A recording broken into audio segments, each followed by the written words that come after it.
నోయిడాలోని ఒక senior citizen కొన్ని documents process చేయటానికి నోయిడా అథారిటీలోని రెసిడెన్షియల్ ఫ్లాట్ విభాగానికి వెళ్లవలసి వచ్చింది.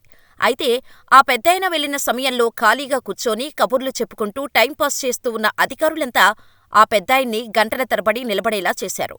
ఆ సమయంలో అధికారులు తమ డెస్క్ ముందు కూర్చొని హాయిగా మొబైల్స్లో రీల్స్ చూస్తూ రిలాక్స్ అవుతున్నారు.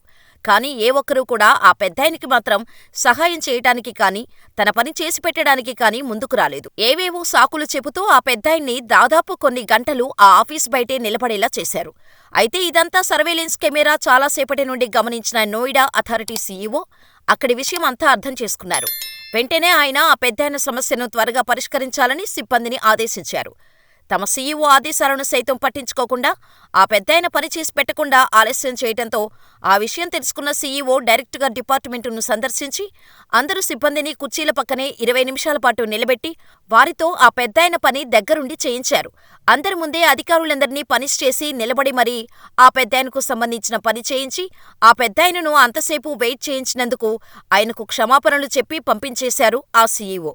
ఇది డిసెంబర్ 17న జరిగిన నిజమైన సంఘటన.